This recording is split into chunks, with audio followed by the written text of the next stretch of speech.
यह कहानी है मेरठ के ब्रह्मपुरी इलाके की, जहां एक परिवार की खुशहाल जिंदगी अचानक एक सनसनीखेज घटना में तब्दील हो जाती है।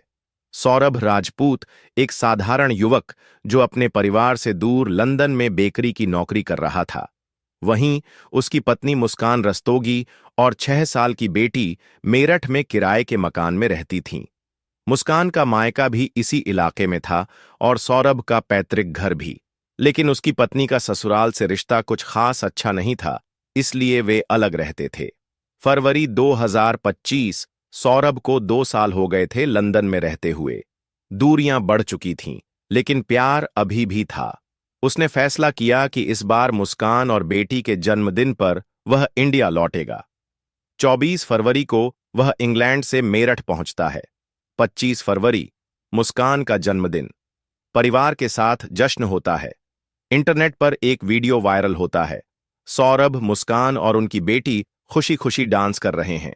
वीडियो में हंसी, खुशी, प्यार सब कुछ नजर आता है, लेकिन किसी को नहीं पता था कि यह खुशी बस कुछ दिनों की मेहमान है। लेकिन कहानी यहीं खत्म नहीं होती, बल्कि असली ट्विस्ट तो इसके बाद आता है। यह कहानी 2016 में शुरू हुई थी, जब मुस्कान अपने नाना जी के घर आया करती थी। उनके नाना ब्रह्मपुरी के गौरीपुरा इलाके में एक जाने माने ज्योतिषी थे। रोज लोग उनसे मिलने आते थे और उन्हीं में से एक थीं सौरभ की मां। वह भी अपने बेटे के भविष्य को लेकर चिंतित रहती थीं, इसलिए अक्सर सलाह लेने आया करती थीं। यहीं पर पहली बार मुस्कान और सौरभ की मुलाकात हुई। पहली मुलाकात, फिर बातचीत और फिर प्यार। 2016 में सौरभ मर्चेंट नेवी में काम करते थे। एक अच्छी जॉब, भरा पूरा परिवार, करोड़ों की संपत्ति और एक सम्मानित जीवन। उनके पिताजी रिटायर्ड पेट्रोलियम कर्मचारी थे और परिवार में किसी चीज की कमी नहीं थी। दूसरी तरफ थी मुस्कान रस्तोगी, जिसने 9वीं के बाद पढ़ाई छोड़ दी थी, लेकिन उसे मॉडलिंग और एक्टिंग का जबरदस्त शौक था। उसके पिताजी की ज्वेलरी की दुकान थी और घर में माता पिता, भाई बहन सभी थे। मुस्कान और सौरभ की पहली मुलाकात एक ज्योतिषी के घर पर हुई। पहली नजर, फिर मुलाकातें और फिर प्यार। लेकिन यह प्यार घर वालों को मंजूर नहीं था।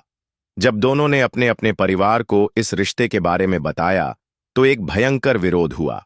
सौरभ का परिवार इस रिश्ते से खुश नहीं था, क्योंकि मुस्कान की शिक्षा कम थी और उसकी सोच परिवार से मेल नहीं खाती थी।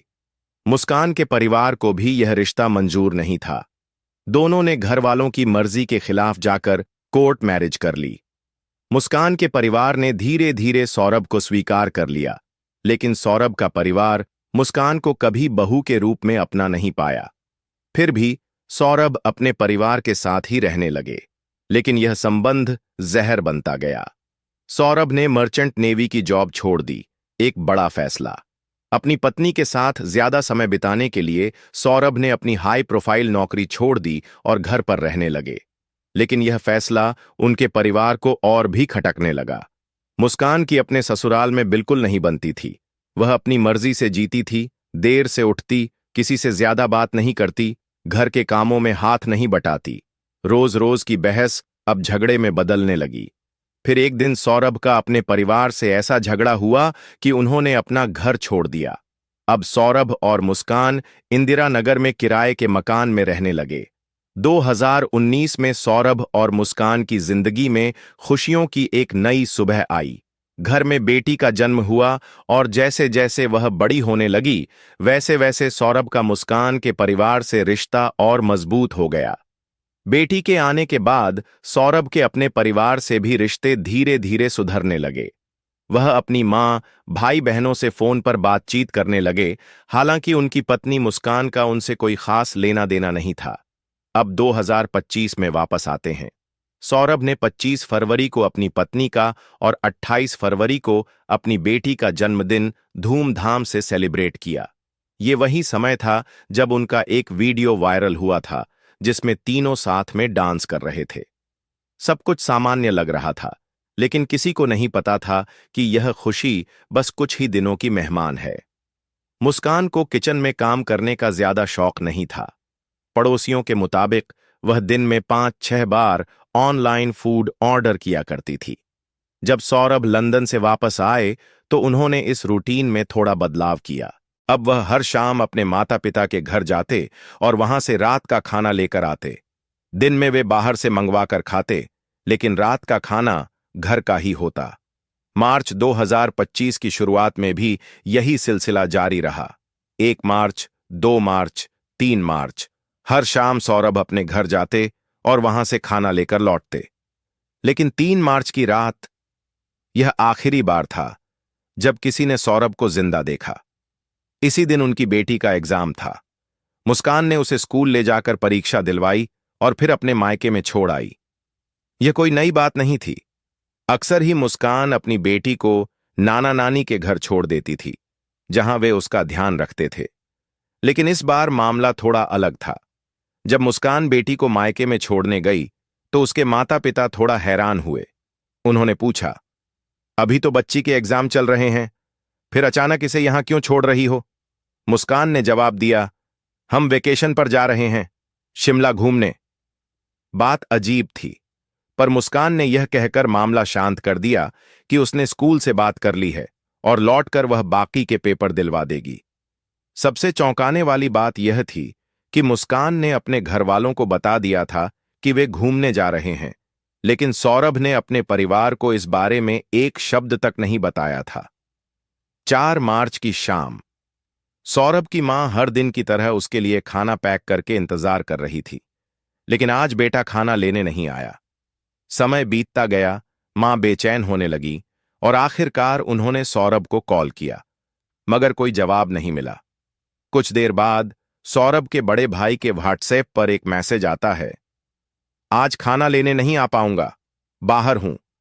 घर वालों ने ज्यादा ध्यान नहीं दिया, सोचा कि घूमने निकला होगा, लेकिन इसके बाद जो हुआ उसने सबको धीरे धीरे हैरान करना शुरू कर दिया। 5 मार्च से एक अजीब सिलसिला शुरू होता है। सौरभ अपने व्हाट्सएप स्टेटस पर शिमला की वादियों, होटलों की तस्वीरें शेयर करने लगता है। ऐसा लग रहा था जैसे वह मुस्कान के साथ घूम रहा हो। शुरुआत में किसी को शक नहीं हुआ। परिवार ने यही सोचा कि वह विदेश से लौटा है, थोड़ा समय बिता रहा होगा। लेकिन फिर कुछ अजीब बातें नोटिस होने लगीं। 1. कोई भी तस्वीर सौरभ या मुस्कान की नहीं थी, सिर्फ पहाड़, होटल, नजारों की तस्वीरें। आमतौर पर लोग जब घूमने जाते हैं तो खुद की भी फोटो शेयर करते हैं, लेकिन सौरभ की ऐसी कोई तस्वीर नहीं थी। 2. सौरभ सिर्फ टेक्स्ट में बात कर रहा था, भाई बहनों से चैट में सामान्य बातें कर रहा था, लेकिन जब भी कोई वॉयस कॉल करता वह कॉल नहीं उठाता, बस बहाने बनाता।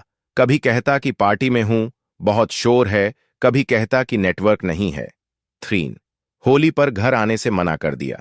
जब घरवालों ने पूछा कि क्या वह होली पर आएगा तो उसने साफ मना कर दिया, अभी तो घूम रहा हूं, नहीं आ पाऊंगा। अब सौरभ के परिवार को धीरे धीरे अजीब लगने लगा था, मगर उन्होंने अभी भी इसे ज्यादा गंभीरता से नहीं लिया। 17 मार्च, पहली बार कुछ बड़ा संदेह पैदा होता है। इस दिन मुस्कान अपनी मां को कॉल करती है। उसकी आवाज में घबराहट थी। उसने कहा, मां, सौरभ के अकाउंट से पैसे नहीं निकल रहे, एटीएम काम नहीं कर रहा, क्या करें? मुस्कान की मां चौंक गई। अरे, सौरभ तो तुम्हारे साथ ही है, तुम उससे डायरेक्ट क्यों नहीं पूछ रही? मुस्कान घबरा रही थी, बातों को घुमा रही थी। उसकी मां को कुछ समझ नहीं आ रहा था, लेकिन उसे महसूस हो रहा था कि कुछ तो गड़बड़ है। थोड़ी देर बाद फोन कट गया। 17 मार्च की रात करीब 10 बजे मुस्कान अपने किराए वाले घर लौट आई, लेकिन इस बार उसके साथ सौरभ नहीं था। अब कहानी और भी उलझने लगी थी। 18 मार्च दोपहर 12 बजे मुस्कान ने अपने मायके वीडियो कॉल किया। बेटी से बात कराओ, बहुत दिन हो गए उसे देखे हुए, उसने कहा। जब वीडियो कॉल पर उसकी मां ने उसका चेहरा देखा तो वह चौंक गई। मुस्कान का चेहरा बदला बदला लग रहा था, आंखों में अजीब सी घबराहट थी, चेहरा थका हुआ, जैसे कुछ भारी बोझ उठा रखा हो। मां ने पूछा, क्या हुआ? मुस्कान ने जवाब दिया, घर आकर बताऊंगी। शाम 4 बजे मुस्कान अपने मायके पहुंची। बच्ची अपनी मां को देखकर खुश थी, लेकिन उसके चेहरे पर एक सवाल था, पापा कहाँ हैं? परिवार के लोग भी उससे यही पूछते। दामाद कहाँ है? तभी मुस्कान अपने माता पिता को वह खौफनाक कहानी सुनाती है जिसने उसकी जिंदगी हमेशा के लिए बदल दी। 3 मार्च और 4 मार्च की दरमियानी रात मुस्कान और सौरभ अपने किराए के मकान में सो रहे थे। अचानक दरवाजे पर जोर जोर से दस्तक होती है। सौरभ उठकर दरवाजा खोलता है, लेकिन जैसे ही उसने कुंडी खोली, उसकी अपनी ही बहन, जीजाजी और बड़े भाई उस पर टूट पड़े। अचानक घर में शोर मचने लगा। मुस्कान भी नींद से जाग गई और आंखों के सामने जो देखा उसने उसे झकझोर कर रख दिया।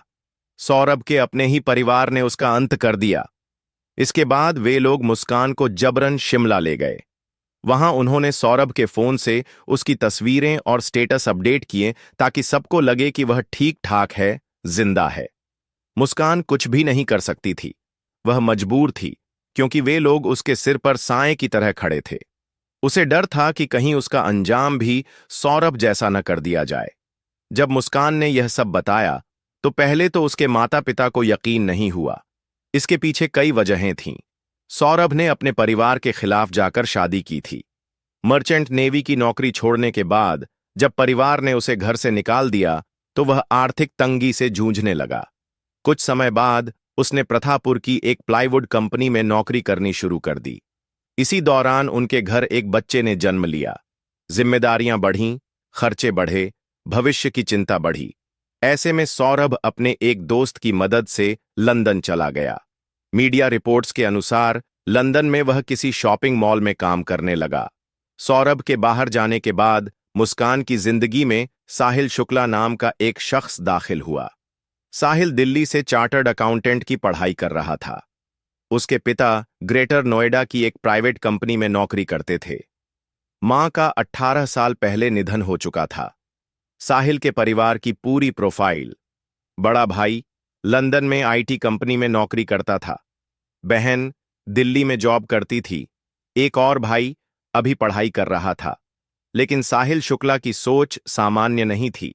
अगर आपने अल्लू अर्जुन की फिल्म डीजे देखी होगी तो उसमें विलेन का बेटा अपनी मृत मां से बातें करता था, उनकी आवाजें सुनता था। कुछ वैसा ही हाल साहिल का था। उसे लगता था कि उसकी मां आज भी उसके साथ है, उससे बातें करती है, उसे रास्ता दिखाती है, मगर हकीकत में उसकी मां 18 साल पहले दुनिया छोड़ चुकी थी। साहिल जादू टोना, काले जादू, भूत प्रेत, आत्माओं और अंधविश्वास की गहरी दुनिया में डूबा हुआ था। साल 2019 में जब सौरभ और मुस्कान की बेटी का जन्म हुआ, उसी दौरान मुस्कान की जिंदगी में साहिल की दोबारा एंट्री हुई। दोनों के बीच एक पुराना कनेक्शन था। 8वीं कक्षा में वे ब्रह्मपुरी के स्वामी विवेकानंद स्कूल में साथ पढ़ते थे। लेकिन कुछ समय बाद साहिल ने स्कूल बदल लिया और मुस्कान ने 9वीं कक्षा में फेल होने के बाद पढ़ाई छोड़ दी। समय बीतता गया और दोनों एक दूसरे को पूरी तरह भूल चुके थे। फिर 2019 में उनके एक कॉमन फ्रेंड ने पुराने दोस्तों को जोड़ने के लिए एक व्हाट्सएप ग्रुप बनाया। यहीं से साहिल और मुस्कान की दोबारा बातचीत शुरू हुई। पहले ग्रुप चैट में, फिर प्राइवेट मैसेज में। मुस्कान को पता चला कि साहिल उसी के इलाके में अपनी नानी के घर में रह रहा था। पहले तो उनकी बातचीत केवल ऑनलाइन हुई, लेकिन कुछ समय बाद ग्रुप के बाकी दोस्तों ने मेरठ के शॉपिक्स मॉल में मिलने का प्लान बनाया। इस गेट टुगेदर में सभी दोस्त मिले और यहीं पर मुस्कान और साहिल आमने सामने आए। 2021 तक दोनों के बीच काफी नजदीकियां बढ़ चुकी थीं। मुस्कान की बेटी अब थोड़ी बड़ी हो चुकी थी और उसका एडमिशन एक प्री स्कूल में हो गया था। मुस्कान रोज उसे स्कूल छोड़ने और लाने जाती थी और इसी दौरान साहिल से उसकी मुलाकात होने लगी। धीरे धीरे यह मुलाकातें बढ़ती गईं। फिर एक दिन मुस्कान ने साहिल को अपने घर पर चाय पर बुलाया।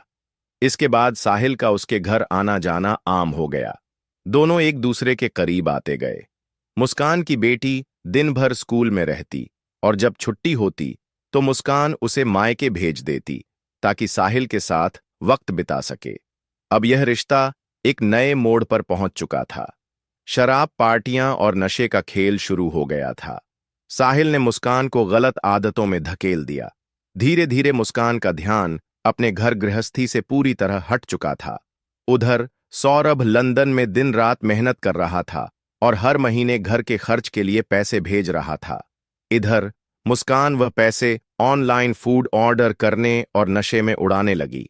साहिल के साथ उसका एक्स्ट्रा मैरिटल अफेयर चल रहा था। इस गुप्त रिश्ते का भंडाफोड़ तब हुआ जब मकान मालिक ने मुस्कान को साहिल के साथ आपत्तिजनक स्थिति में देख लिया। मकान मालिक ने बिना देर किए तुरंत सौरभ को फोन कर सारी सच्चाई बता दी। साल 2021 में सौरभ घर लौटे और उन्होंने अपनी पत्नी मुस्कान का मोबाइल चेक किया। व्हाट्सएप चैट में उन्हें साहिल के साथ कई आपत्तिजनक संदेश मिले। यह देखकर सौरभ ने मुस्कान से बात की और उसे समझाने की कोशिश की। उन्होंने साहिल को भी स्पष्ट रूप से चेतावनी दी कि वह उनके परिवार से दूर रहे। कुछ मीडिया रिपोर्ट्स के मुताबिक मुस्कान उस समय घर से भाग गई थी जब सौरभ परीक्षा के सिलसिले में अपने पैतृक घर गए हुए थे। घटना के बाद सौरभ ने पुलिस में शिकायत दर्ज करवाई, हालांकि यह शिकायत केवल मौखिक थी, लिखित नहीं। 11 दिनों की तलाश के बाद पुलिस ने मुस्कान और साहिल को गुरुग्राम से ढूंढ निकाला। इसके बाद मुस्कान अपने पति के पास लौट आई, जबकि साहिल के खिलाफ कोई कार्रवाई नहीं हुई और उसे यूं ही छोड़ दिया गया। सौरभ ने अपनी पत्नी को समझाने का हर संभव प्रयास किया, लेकिन मुस्कान ने उनकी बातों को अनसुना कर दिया। आखिरकार सौरभ ने 2021 में ही मुस्कान से तलाक लेने का फैसला कर लिया और इसके लिए कोर्ट में अर्जी भी दे दी। लेकिन उनकी एक छोटी बच्ची भी थी, जिसका भविष्य उनके लिए बेहद महत्वपूर्ण था। सौरभ अपनी बेटी से दूर नहीं रहना चाहते थे और न ही उसे इस स्थिति में दुखी देख सकते थे। बेटी की खुशी और उसके बेहतर भविष्य को देखते हुए दोनों पति पत्नी ने आपसी समझौता कर लिया। मुस्कान ने वादा किया कि वह साहिल से हमेशा के लिए दूर रहेगी और धीरे धीरे उनका जीवन फिर सामान्य होने लगा। साल 2023 में सौरभ दोबारा लंदन चले गए और वहां एक बेकरी में काम करने लगे। मुस्कान के माता पिता ने सुझाव दिया कि सौरभ किराए के मकान का कॉन्ट्रैक्ट कैंसिल करवा दें और मुस्कान को मायके भेज दें ताकि वह सुरक्षित रहे। लेकिन मुस्कान ने इस बात से साफ इनकार कर दिया। सौरभ भी मुस्कान की ही बात मानते रहे। सौरभ अपनी पत्नी के प्रेम में इतना अंधे हो चुके थे कि उन्होंने उसके लिए अपना परिवार, माता पिता, करोड़ों की जायदाद और यहां तक कि अपनी मर्चेंट नेवी की नौकरी तक छोड़ दी थी। वह मुस्कान पर आंख मूंदकर विश्वास करते थे, उसकी हर बात बिना किसी सवाल के मानते थे। मुस्कान जानती थी कि जब सौरभ विदेश चला जाएगा तो उसे अपने प्रेमी साहिल से मिलने का पूरा मौका मिलेगा। अगर वह मायके में रहती तो यह संभव नहीं हो पाता। वहीं किराए के मकान में कोई रोकने टोकने वाला नहीं था। मुस्कान के मन में खोट था, इसी कारण उसने मायके जाने से इनकार कर दिया। 18 मार्च की शाम को मुस्कान जब अपने माता पिता के घर पहुंची तो उसने जो बातें बताईं उन पर यकीन करना मुश्किल था। उसने दावा किया कि सौरभ के परिवार ने उसका काम तमाम कर दिया, लेकिन उसके माता पिता को शक हुआ। उन्होंने उस पर दबाव डालते हुए पूछा कि अगर ऐसा हुआ तो उसने शोर क्यों नहीं मचाया, पुलिस को पहले क्यों नहीं बताया। जब मुस्कान के माता पिता ने उस पर दबाव डाला तो उसने आखिरकार अपना जुर्म कबूल कर लिया। उसने स्वीकार किया कि उसने ही अपने प्रेमी साहिल के साथ मिलकर सौरभ की हत्या की थी।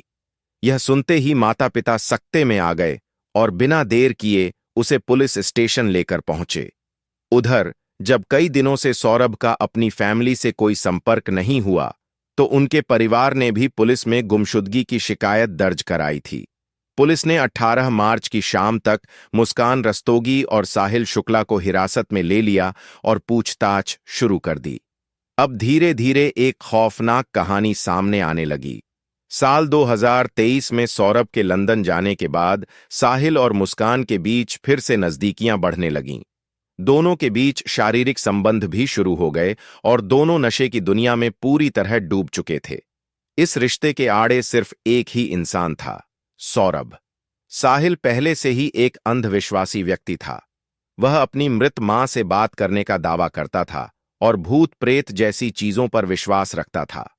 उसने स्नैपचैट पर एक फर्जी अकाउंट बनाया था जहां वह खुद को अपनी मां के नाम से मैसेज भेजता और यह मानता कि वे संदेश वास्तव में उसकी स्वर्गीय मां भेज रही हैं। मुस्कान को जब यह राज पता चला तो उसने इस कमजोरी का फायदा उठाने की ठानी। उसने अपने भाई के नंबर से एक नया स्नैपचैट अकाउंट बनाया और साहिल के उस फेक अकाउंट पर मैसेज भेजने लगी जहां वह अपनी मां से बात करता था। मुस्कान ने खुद को उसकी मां की आत्मा साबित करने की पूरी कोशिश की। बेटा, मुस्कान बहुत अच्छी लड़की है, तुम्हें उसका पूरा साथ देना चाहिए। अगर तुम मुस्कान को अपनाओगे तो तुम्हारी किस्मत चमक जाएगी। सौरभ के रहते तुम दोनों कभी खुश नहीं रह सकते। ऐसे कई संदेश उसने साहिल को भेजे और साहिल धीरे धीरे इस खेल का शिकार होता चला गया। वह पहले ही अंधविश्वासी था, ऊपर से नशे में रहता था, जिससे उसकी सोचने समझने की क्षमता खत्म हो गई थी। अब उसे लगने लगा कि उसकी मां की आत्मा खुद उससे कह रही है कि सौरभ को रास्ते से हटा दो। नवंबर 2024 से ही मुस्कान और साहिल ने सौरभ की हत्या की प्लानिंग शुरू कर दी थी। पहले दोनों ने सोचा कि नींद की गोलियां देकर सौरभ को बेहोश करेंगे और फिर चाकू से हमला कर देंगे। इसके बाद उसका शव जमीन में दफन कर देंगे। लेकिन दफनाने का सही तरीका जानने के लिए दोनों ने सोशल मीडिया ग्रुप्स में सवाल पूछने शुरू कर दिए। अगर हमारे पास कुछ पूजा का सामान है तो उसे कहां दफन करें? अगर सामान ज्यादा हो तो गड्ढा कितना बड़ा होना चाहिए? अगर हमें किसी शरीर को दफन करना हो तो कितना गहरा गड्ढा खोदना पड़ेगा? ये सवाल सुनकर ग्रुप के लोग चौंक गए और पूछने लगे कि तुम लोग ऐसा क्यों पूछ रहे हो? यह देखकर मुस्कान और साहिल ने दफनाने वाला प्लान कैंसिल कर दिया और दूसरे तरीके पर विचार करने लगे। फरवरी 2025 में सौरभ ने मुस्कान को कॉल किया और बताया कि वह भारत आ रहा है। तुम्हारा और बेटी का बर्थडे सेलिब्रेट करेंगे, होली भी साथ मनाएंगे। यह सुनते ही मुस्कान ने साहिल को पूरी बात बताई। अब दोनों को लगा कि यही सही वक्त है। इसके बाद मुस्कान ने नींद की गोलियों का इंतजाम करना शुरू कर दिया। मुस्कान सीधे मेडिकल स्टोर से दवाएं नहीं खरीद सकती थी, क्योंकि यह शक पैदा कर सकता था। इसलिए उसने ब्रह्मपुरी में एक डॉक्टर के क्लिनिक में जाकर बहाना बनाया। डॉक्टर साहब, मुझे बहुत घबराहट होती है, अजीब अजीब ख्याल आते हैं, कई दिनों से सो नहीं पाई हूं, कोई दवा दीजिए। डॉक्टर ने उसे नींद की गोलियों का प्रिस्क्रिप्शन दे दिया। मुस्कान पर्ची लेकर मेडिकल स्टोर गई और आराम से दवा खरीद लाई। अब सब कुछ तैयार था। मुस्कान ने गूगल पर नींद की दवाओं के बारे में दोबारा सर्च किया और उसमें से एक दवा का नाम खुद पर्ची पर लिख लिया, हूबहू डॉक्टर की हैंडराइटिंग में। इसके बाद वह मेडिकल स्टोर पर गई और सारी दवाएं खरीद लीं, जिसमें नींद की दवा भी शामिल थी। चूंकि पर्ची डॉक्टर के लिखे जैसी लग रही थी, इसलिए मेडिकल स्टोर वाले को कोई शक नहीं हुआ। अगर वह बिना पर्ची के सीधे नींद की दवा मांगती तो उस पर संदेह हो सकता था। इसके बाद 22 फरवरी को मुस्कान शारदा रोड मार्केट गई और वहां से 800 रुपये में 2 बड़े बड़े चाकू खरीदे। दुकानदार को हैरानी हुई, क्योंकि आमतौर पर इतने बड़े चाकू घरों में इस्तेमाल नहीं होते। उसने पूछा कि इनकी जरूरत क्यों पड़ी। मुस्कान ने बहाना बनाया कि उसे चिकन छोटे टुकड़ों में पसंद है, इसलिए बड़े चाकू चाहिए। प्लान के मुताबिक मुस्कान ने तय किया कि अपने जन्मदिन यानी 25 फरवरी को ही सौरभ का काम तमाम कर देगी। इसके लिए उसने पार्टी के दौरान शराब में नींद की दवा मिलाने की योजना बनाई थी। लेकिन उस दिन सौरभ ने शराब पी ही नहीं, जिससे उनकी योजना नाकाम हो गई। इसके बाद उन्होंने 3 मार्च का दिन तय किया। इस दिन उनकी बेटी का एग्जाम था। एग्जाम के बाद मुस्कान ने उसे उसकी नानी के घर छोड़ दिया और कहा कि वह अपने पति के साथ बाहर घूमने जा रही है। उसी रात हमेशा की तरह सौरभ बाहर से खाना लेकर आया। उस दिन उसका फेवरेट खाना कोफ्ता था। सौरभ ने मुस्कान से कहा कि वह थाली परोस दे। मुस्कान ने उसी कोफ्ते में नींद की दवा मिला दी। सौरभ ने खाना खाया और 9:30 पर गहरी नींद में चला गया। मुस्कान ने कुछ घंटे इंतजार किया ताकि दवा पूरी तरह असर कर सके। फिर रात करीब 11-12 बजे उसने साहिल को कॉल किया और घर बुला लिया। साहिल रात 1 बजे घर पहुंचा। उस समय सौरभ बेडरूम में गहरी नींद में था। साहिल ने मुस्कान से कहा कि किचन से वही चाकू लेकर आओ जो उन्होंने पहले खरीदा था। फिर उसने कहा कि पत्नी ही पति का वध करेगी, लेकिन मुस्कान की हिम्मत नहीं हो रही थी। साहिल ने उसका हाथ पकड़कर चाकू उसके हाथ में दिया और फिर सौरभ के सीने पर 3-4 बार वार करवाया। इससे पहले दोनों ने कमरे में कूलर चालू कर दिया था ताकि शोर बाहर न जाए। हत्या के बाद दोनों ने सौरभ के शव को बाथरूम में खींचा। साहिल ने उसका सिर और दोनों हथेलियां अलग कर दीं। मुस्कान पहले ही प्लास्टिक की थैलियां और एक बैग खरीद कर रख चुकी थी। उन्होंने सिर और हथेलियों को अलग थैली में रखा और बाकी शरीर को प्लास्टिक में लपेटकर बैग में भर दिया। फिर उसे बेड के अंदर छिपा दिया। मुस्कान ने पहले ही ब्लिंकिट से 10 किलो ब्लीच मंगवा रखा था। दोनों ने मिलकर पूरे घर की सफाई की। साहिल, जिसमें सिर और हथेलियां थीं, उस थैली को लेकर घर से निकल गया। अब तक रात के 3 बज चुके थे। मुस्कान घर में अकेली रह गई और उसे डर लगने लगा। उसने दोबारा साहिल को कॉल किया और फिर उसके घर चली गई। सुबह हुई तो दोनों उस थैली को लेकर वापस मुस्कान के घर आए। साहिल ने कहा कि अब लाश को पूरी तरह ठिकाने लगाना होगा। उसने मुस्कान से कहा कि वह बाजार जाए और सीमेंट, ड्रम और बालू खरीद कर लाए। सबसे पहले 1100 रुपये में एक ड्रम खरीदा, वो भी बिना मोलभाव के। दुकानदार को यह अजीब तो लगा, लेकिन उसने ज्यादा सोचा नहीं। इसके बाद मुस्कान एक सीमेंट की बोरी घर लाई। साहिल ने सवाल किया, इतने से क्या होगा? और फिर मुस्कान ने 2-3 और बोरे लाकर रख दिए। इसके बाद जो हुआ वो रूह कंपा देने वाला था। ड्रम में सब कुछ भर दिया गया, सीमेंट से सील किया गया और उसे कमरे में बंद कर दिया गया। फिर अगले ही दिन ये दोनों कैब बुक करके शिमला मनाली की सैर पर निकल पड़े। मुस्कान ने किराए के घर में रखे 80,000 से 84,000 रुपये तक के सारे पैसे उठा लिए और वे शाही जिंदगी जीने लगे। शिमला, मनाली, कसौल, हर जगह ये घूमे, लग्जरी होटलों में ठहरे और सोशल मीडिया पर फेक लाइफ जीने लगे। मुस्कान ने सौरभ का फोन भी कब्जे में ले लिया। उसे स्टेटस लगाती, फोटो पोस्ट करती, यहां तक कि परिवार से चैट्स भी करती ताकि किसी को शक न हो। कुछ मीडिया रिपोर्ट्स की माने तो दोनों ने वहां किसी मंदिर में शादी भी रचा ली। इनका प्लान था कि सीमेंट सूखने तक मजे करेंगे, फिर सबूत मिटाकर गायब हो जाएंगे। लेकिन बड़ा ट्विस्ट तब आया जब पैसे खत्म हो गए। 17 मार्च को मुस्कान ने अपनी मां को कॉल किया।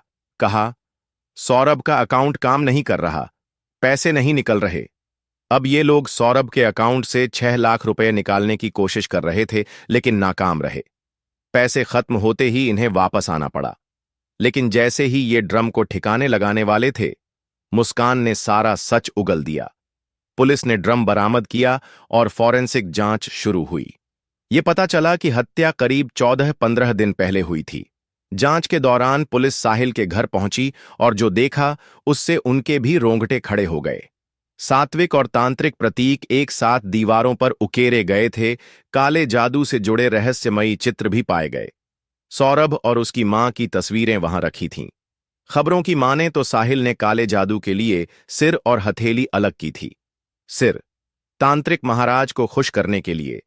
हथेली, ताकि किस्मत की लकीरें मिट जाएं और पाप से बचा जा सके।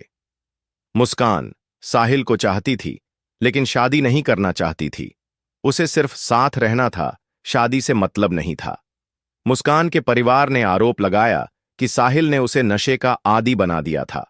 अगर वह साहिल से अलग होती तो उसे ड्रग्स कहां से मिलते, इसलिए वह उसके साथ ही रहना चाहती थी। यहां तक कि मुस्कान स्नैपचैट पर साहिल की मां बनकर उससे बात करती थी ताकि साहिल उसे छोड़ न दे। सौरभ के परिवार का कहना था कि मुस्कान के परिवार वाले भी इस साजिश में शामिल हैं। हम अपने बेटे के लिए लड़ेंगे, इन दोनों को जीने का हक नहीं है, इन्हें फांसी मिलनी चाहिए। पुलिस ने मुस्कान और साहिल को गिरफ्तार कर लिया और अब दोनों सालाखों के पीछे अपने सजा का इंतजार कर रहे हैं। दोस्तों, आपको क्या लगता है, इन दोनों दरिंदों को कौन सी सजा मिलने चाहिए? अपनी राय कमेंट बॉक्स में जरूर बताइए। दोस्तों, यह था क्राइम डायरीज का एक और खौफनाक अध्याय। इस कहानी से हमें यह सबक लेना चाहिए कि कैसे अपने बच्चों और खुद को ऐसी खतरनाक परिस्थितियों से बचा सकते हैं। मिलते हैं एक नई कहानी के साथ दी क्राइम डायरीज में। तब तक अपना ख्याल रखें और हमारे चैनल को सब्सक्राइब जरूर करें। इस कहानी के बारे में अपनी राय कमेंट बॉक्स में जरूर लिखें। धन्यवाद।